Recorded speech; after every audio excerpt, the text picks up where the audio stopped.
Mabuhay Pilipinas! Maligayang pagbabalik dito sa aking channel, pero kung bago ka lang, pasuyo ng like and subscribe. Salamat agad! Ngayong araw ng Biyernes, February 16, 2024, mga kababayan, consistent pa rin pong nakakaapekto dito sa atin sa Northern Luzon ang hanging amihan o ang Northeast Monsoon. Samantalang patuloy pong nagpapadala ng mainit na panahon ang easterlies po. Ito po ay patuloy pong nakakaapekto sa eastern section ng Visayas at Mindanao, pero may daladala rin po itong localized thunderstorm. Mga kababayan, asahan po natin dito sa bahaging Luzon, particular na sa Batanes, kasama ang Babuyan Island, ang pagkakaroon po ng partly cloudy to cloudy sky na may pulupulong mahinang pag-ulan. Yan po ay nagpapababa po ng temperatura, dulot po yan ng hanging amihan. Samantalang mga kababayan, dito po sa natitirang bahagi po ng Luzon, kasama ang Metro Manila, patuloy po makakaranas ng partly cloudy to cloudy sky na meron din pong tsansa ng pag-ulan sa hapon at sa gabi. Samantalang sa western side po ng Luzon ay pagkakaroon po ng fair weather. Wala naman pong inaasahan na malakas na hangin o kaya pag-ulan. Maganda po ang panahon dyan.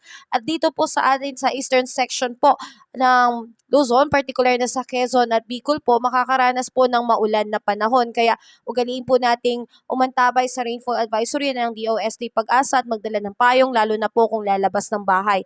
Samantalang tumataas pa rin po ang ating temperatura, kaya po mainit sa tanghali. Yan po ay dulot po ng easterlies. Samantalang sa bahagi ng Eastern Visayas kasama ang Negros Occidental, patuloy po itong naaapektuhan ng easterlies, nagdadala po ng maulan na panahon lalo na po sa hapon at sa gabi. Samantalang dito po sa Tacloban at Leyte na patuloy pong naapektuhan pa rin ng easterlies ay magkakaranas po ng maulap na kalangitan na meron pong mahinang pag-ulan. Samantalang dito po sa Mindanao kasama ang Caraga, magkakaroon po ng light to moderate rains po. Yan po ay dulot pa rin po ng easterlies. Kasama po dyan ang Zamboanga na makakaranas po ng maulan na panahon.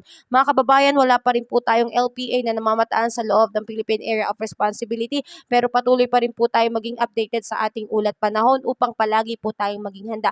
Muli, maraming salamat at ingat po tayo ngayong araw ng Biyernes. Happy Friday po sa lahat.